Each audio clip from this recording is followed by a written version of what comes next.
dimutilasi sampai jadi serbuk. Pokoknya dihancurin semuanya, pokoknya sampai bener-bener nggak ada yang tersisa, dileburin segala macam. Itu bener-bener abis. Halo, kali ini kita pengen bahas seseorang yang bernama Jeffrey Lionel Dahmer. Mungkin kalian udah pernah dengar ceritanya atau udah pernah lihat filmnya. Karena menurut aku Jeffrey ini tuh sungguh-sungguh orang yang bener-bener kasihan waktu masa kecilnya, tapi agak ngeselin waktu gedenya. Jadi langsung aja kalian dengerin, mudah-mudahan kalian suka. Enjoy!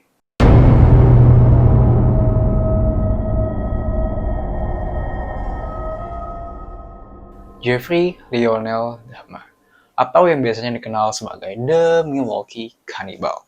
Dia adalah seorang pembunuh berantai asal Amerika Serikat. Dia lahir pada tanggal 21 Mei 1960 di The Milwaukee, Wisconsin, Amerika Serikat. Jeffrey ini bukan cuma sekedar ngebunuh biasa aja.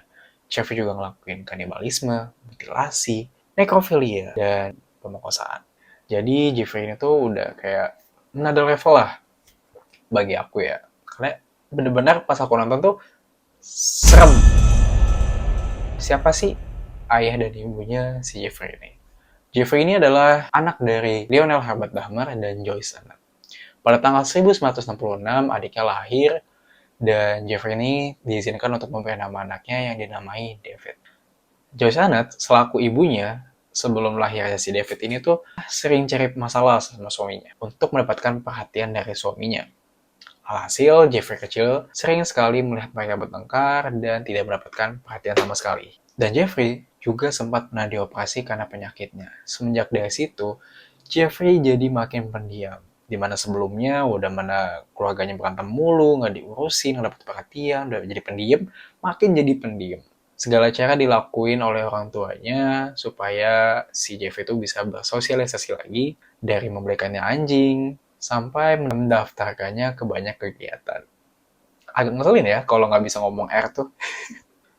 Ketika Jeffrey berusia 4 tahun, ketertarikan akan hewan Jeffrey itu baru muncul saat ayahnya sama Jeffrey itu lagi ke basement. Karena waktu pas lagi makan-makan, si Jeffrey ngomel-ngomel, ini bawa apaan sih, itu dari basement kali ya? Terus habis itu mereka ke bawah. Nah, pas di bawah, di basement, itu mereka menemukan bangkai tikus. Dari situ Jeffrey udah mulai nanya-nanya nih. Ini tuh apa sih, bangkai apaan? Dijelasin lah sama ayahnya. Dijelasin, Jeffrey makin tertarik nih.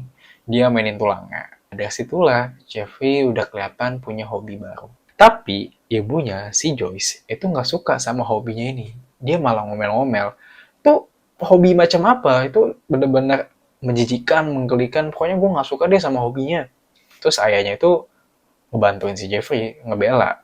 Nah, saat si Jeffrey ini tuh masuk SMP, dia tuh udah sering mabuk-mabukan, meskipun sifatnya dia tuh sopan, ramah terhadap guru, bahkan gurunya bilang, sebenarnya Jeffrey itu pintar kalau dia nggak malas dan mabuk-mabukan, sehingga membuat Jeffrey nilainya menurun. Nah, kapan sih sebenarnya pembunuhan pertama Jeffrey Dahmer ini? Sebelum Jeffrey membunuh, dia itu sudah sempat berfantasi kepada seorang pelari. Seorang pelari yang biasanya ada di taman. Yang biasanya ada di taman. Ketika dia menghampiri laki-laki tersebut, disamperin nih sama dia nih. Samperin, Jeffrey membayangkan dia membunuh orang tersebut. Tetapi orang tersebut keburu lari dan kabur. Sayang banget tuh. Sayang banget. Lanjut kita ke pembunuhan pertama yang terjadi di tahun 1978. Pada saat itu Jeffrey sedang menyetir mobilnya, dia melewati seseorang laki-laki yang bernama Steve X. Steve X waktu itu nyamperin mobil si Jeffrey dengan berkata, apa lu satu arah sama gue? Apa lu ke jalan ini? Gue pengen nonton film Pegasus nih. Terus habis itu si Jeffrey ngomong, ya bisa aja, gue bisa ke arah yang sama. Tapi gimana kalau kita minum-minum dulu nih? Diajaklah si Steve X ini. Lalu Steve X mengiyakan, karena waktunya masih lama juga konsernya. Singkat cerita, sudah sampai rumahnya, si Steve X ini tuh udah mulai risih, dan karena dia tujuannya cuma pengen nebeng, dia langsung ngomong sama si Jeffrey. Lu sebenarnya niat nggak sih nganterin gua? Apa lu cuma ngelakuin hal ini tuh karena ada maksudnya? Di situ, si Steve X nggak sengaja ngomong sesuatu yang membuat si Jeffrey singgung. Akhirnya, pas dia ngomong kata-kata tersebut lah, si Jeffrey ngambil dumbbell seberat 25 kilo kalau nggak salah ya. Diambil lah dumbbell tersebut, dipukul lah dia bakal keras, jatuh lah dia. Setelah dipukul, si Steve Hicks ini tuh masih ada kesadaran untuk melawan. Tapi kalah sama si Jeffrey. Akhirnya dicekik lah si Steve Hicks ini sampai mati. Nah, pas sadar kalau si Jeffrey ini tuh ngelakuin pembunuhan pertamanya, si Jeffrey ini pun marah sekali. Dia tuh pun kesel banget. Kenapa gue bunuh? Kenapa? Jangan mati. Akhirnya si Jeffrey memutuskan untuk memotong-motong mayat si Steve Hicks. Dia masukin ke kantong sampah yang berwarna hitam, masukinlah ke bagasi mobilnya. Dia pengen buang lah, dia nyetir. Tapi ugal-ugalan nyetir ya, ketemu sama polisi. Ditanya, lo mabuk ya? Sama si Jeffrey dijawab, iya, saya mabuk. Dengan santainya ngejawab pertanyaan-pertanyaan polisi. Terus polisinya nanya, kantong plastik hitam di bagasi itu isinya apaan? Terus Jeffrey bilang, oh itu mah peninggalan dari nyokap bokap gua, ini pengen gua buang. Terus kata polisi, oke, gua nggak bakalan ngancurin malam ini buat lo. Tapi gua minta lo putar balik. Akhirnya Jeffrey nggak ketahuan di sana, dia putar balik. Dia sampai rumah, dipotong-potong lagi lah mayatnya si Steve Hicks ini. Dihancurin pakai martil, tenggorok-tenggoroknya dia sebar di halaman rumahnya. Dimutilasi sampai jadi serbuk. Pokoknya dihancurin semuanya, pokoknya sampai benar-benar nggak ada yang tersisa. Dileburin segala macam. Itu benar-benar habis. Jadi dia naik ke atas rumahnya, disebar tuh tulang-tulangnya. Nah, nggak lama kemudian, ayahnya pun kaget sama kondisi rumahnya. Karena benar-benar berantakan banget, nggak kurus. Ayahnya langsung ngomong, ini Jeff, apa yang terjadi kepada diri lo? Terus apa-apaan ini kok berantakan banget? Lalu Jeffrey, Lionel sama istri barunya itu pergi ke restoran terdekat dan saat itu juga Lionel dan istri barunya itu mendapatkan ide untuk memasukkan si Jeffrey di Ohio State University. Pada saat Jeffrey puber, Jeffrey juga baru menyadari kalau dia itu sebenarnya menyukai sesama jenis. Karena kecanduan yang akan alkohol, akhirnya Jeffrey dikeluarkan pada semester 1. Setelah udah dikeluarin, ayahnya tuh marah-marah lah sama dia. Akhirnya ayahnya ini ngirim anaknya ke angkatan. Setahun kemudian ia pun pulang dan berubah drastis. Pada tahun 1951, ia pun dikeluarkan karena ia masih kecanduan alkohol dan ia meniduri dua teman satu campnya dengan cara memberikannya obat bius. Nah, dari kejadian tersebut, dia tuh nggak pulang ke rumahnya. Dia tuh memutuskan untuk tinggal di Miami untuk mencoba mandiri, tapi ia pun masih suka mabuk-mabukan. Hingga ia pun nggak bisa bayar uang sewa lagi. Akhirnya Jeffrey pun nelfon ayahnya. Dia minta untuk dikirimin uang sama ayahnya. Tapi alih-alih dikasih uang, malah ditolak mentah-mentah. Akhirnya dibelikanlah tiket untuk pulang ke rumahnya. Pas di perjalanan, bilang lah dia, kali ini gue bakal titipin lo di rumah neneknya dengan harapan Jeffrey bisa menjadi lebih baik. Benar, Jeffrey pun sering membantu neneknya dan sempat berhenti minum dari alkohol. 2 tahun lah tinggal sama neneknya. Gak lama dari 2 tahun tersebut, Jeffrey ini pun dapat kerjaan. Tapi si Jeffrey itu selalu aja buat masalah buat owner. Pernah mempertontonkan kemaluannya di hadapan customer telanjang di pantai yang mengakibatkan dia dipecat. Coba, siapa yang bakal mau nerima karyawan serandom dia? Dia juga sempat ambil mannequin di toko baju untuk dibawanya pulang dan memakainya untuk memuaskan nafsunya. Dan neneknya akhirnya membuangnya ke tempat sampah. Sempatlah mereka berantem karena hal tersebut. Dari sini, Jeffrey mulai kembar karena dia udah nggak tahu lagi nih, gue mesti apa? Karena dia udah nggak ada mannequin tersebut. Gak cuma kembar aja, dia juga sempat ke tempat sauna untuk kaum para gay. Di tempat tersebut, ia mulai beraksi memperkosa 12 pria. Dan ketahuan lah, akhirnya dia di-ban di seluruh tempat. Ia pun kebingungan, di mana lagi nih dia bakalan muasin nafsunya tersebut. Nah, kebetulan si Jeffrey lagi baca koran. Di koran tersebut ada berita seorang laki-laki yang baru aja dikubur. Wah, mungkin isi kepalanya kayak gini ya. Mayat nih, gali gitu. Habis baca koran tersebut, dia tuh langsung menggali makam tersebut. Cuman gagal karena tanahnya tuh lembab. Itu bisa makan waktu seharian malah. Akhirnya Jeffrey mengurungkan niatnya untuk mengambil mayat tersebut. Singkat cerita, terjadilah pembunuhan kedua. Siapa namanya? Stephen Howmey. Mereka ketemu di bar dan mereka pergi ke hotel. Keesokan paginya, Jeffrey tidak ingat membunuh si Stephen ini. Ia memasukkannya ke koper dan membawanya ke rumah neneknya dan ia masukkan ke basement. Dan ia melarutkannya di dalam bahan kimia supaya kulit dan dagingnya langsung meleleh sehingga menyisakan tengkoraknya saja. Jeffrey ini tuh sering banget ngajak ngomong bicara tengkoraknya dan memuaskan nafsunya terhadap tengkorak tersebut. Biasanya, Jeffrey akan mencari korban baru ketika tengkorak yang lama udah mulai hancur. Ia lalu menemui korban ketiganya yang bernama James Edward Dockstader yang berusia 14 tahun. Seperti biasa, ia membiusnya dan membunuhnya di rumah neneknya.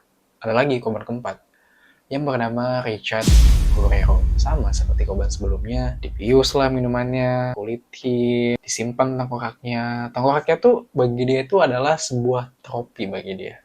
Nah, singkat cerita, Jeffrey bertemu dengan seseorang di luar bar yang bernama Ron. Kemudian Jeffrey mengajaknya ke rumah, lalu beraksilah dia seperti biasa dalam membiusnya. Tapi, neneknya ini tuh jadi kebangun karena suaranya berisik. Dan akhirnya neneknya ini memutuskan untuk menemani si Ron tersebut sampai keesokan harinya. Neneknya bilang, gua gak bakal pergi kemana-mana sampai anak ini aman.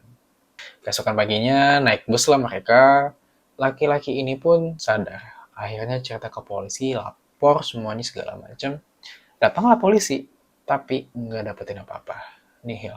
Jadi cuma ditanya-tanya alibinya pas apa enggak, ternyata neneknya beneran nemenin dia dan si Jeffrey tuh nggak takut sama sekali. Kalau mau dicek, cek aja. Jadi nggak ketahuan. Nah, lanjut lagi ke korban selanjutnya. Jeffrey bertemu dengan seorang anak yang di bawah umur yang bernama Somerset, lalu melecehkannya. Alhasil, dia menjalani persidangan dan diberi hukuman. Pengadilan ngasih kebebasan bersyarat dengan bekerja 40 jam per pekan. Habis kerja, dia langsung balik lagi ke lapasnya. Si Somerset ini tuh nggak sempat dibunuh, dia tuh cuma dilecehin doang. Saat itu, dari pengadilan tersebut, Jeffrey itu dibiayain apartemen sama ayahnya. Pindahlah dia di apartemen. Dan di saat itu juga, korbannya malah nambah. Korban kelimanya yang bernama Anthony Sears. Dan membunuhnya seperti biasa, menguliti, mencelupkannya ke cairan asam, dan mengoleksi tengkoraknya. Lanjut ke korban keenamnya yang bernama Raymond Smith. Ini sama persis dengan korban sebelumnya, tetapi ia memfoto semua proses mutilasi dengan kamera Polaroid. Hampir semua tulangnya direbus, tengkoraknya disimpan sama dia dan dicat. Ia lalu seperti biasa ngajak cowok-cowok lainnya untuk ke apartemennya. Tapi waktu itu si Jeffrey lagi kena apesnya nih. Dia salah minum, kemudian laki-laki tersebut bawa kabur jam tangan dan uangnya. Lanjut ke korban ketujuh, Edward Warren Smith. Ketika membunuh Edward, dia berpikir keras gimana cara mempertahankan tengkoraknya. Lalu ia menaruhnya di microwave. Terus apa yang terjadi? Meledak. Lalu si Jeffrey ini tuh berkata, ini adalah pembunuhan paling sia-sia yang pernah gue lakuin. Secara dia nggak dapetin tengkoraknya. Korban ke-8, Ernest Miller. Sama seperti korban sebelumnya, tapi kali ini ia memasak daging Ernest. Paling habis itu dimakan sama dia. Korban ke-9, David Thomas. Dia dibunuh sama Jeffrey, tapi nggak diapa-apain. Karena menurut si Jeffrey itu, si David itu nggak menarik bagi dia. Korban ke-10, Curtis Southern. Jeffrey sadar, dia itu sebenarnya nggak suka ngebunuh orang dan ngeliat orang ketakutan. Dia itu cuma butuh seseorang yang menemaninya tapi nggak hidup, tapi nggak mati juga. Bisa dibilang kayak zombie. Eksperimen ini tuh dilakukan pada korban berikutnya. Errol Lindsay, korban ke-11. Ia mencoba disuntik pakai zat kimia. Ditungguinlah sampai bangun, alhasil akhirnya dibunuhlah dia. Seperti korban-korban sebelumnya, disimpanlah tengkoraknya, dikulitin, dimasak, dihancurin. Korban ke-12, Tony Hodge. Korban ke-12 ini tuh didiemin aja sama si Jeffrey sampai ngebusuk. Belum selesai dimutilasi, Jeffrey pun nyari korban selanjutnya. Korban ke-13, Konerak Sintal Somfort. Ia adalah adik dari korban sebelumnya yang bernama Somsek. Korban yang pernah dilecehkan oleh Jeffrey Lionel Dahmer dan membuat Jeffrey Lionel Dahmer ini dipenjara. Konerak diberikan minum untuk membiusnya dan Jeffrey ingin eksperimen dengan mengebor kepalanya di bagian depan. Jadi korban-korban sebelumnya itu dibornya di bagian belakang. Sembari menunggu si Konerak bangun, Jeffrey ini tuh pengen minum bir. Nah, tapi di kulkasnya kosong, nggak ada apa-apa. Nah, akhirnya Jeffrey langsung ke minimarket terdekat. Tapi, pas si Jeffrey balik lagi ke apartemen, apa yang terjadi? Ternyata Conner sudah bangun dan berada di depan apartemen bersama penghuni-penghuni lainnya yang khawatir terhadap Conner. Dipanggillah polisi. Polisi datang, si Jeffrey ini pun ngejelasin, pria ini tuh pacar saya, kami itu gay. Akhirnya penghuni di rumah tersebut tuh ngomong lah, coba cek aja kamarnya, coba dicek, itu kasihan anaknya kayak gini, bla bla bla bla bla bla.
Segitu aja cerita dari Titan, semoga kalian suka. Kalau kalian ada ide cerita lain, bisa langsung DM di bawah, atau kalian pengen kasih aku ide nih buat konten apa selanjutnya, bisa banget.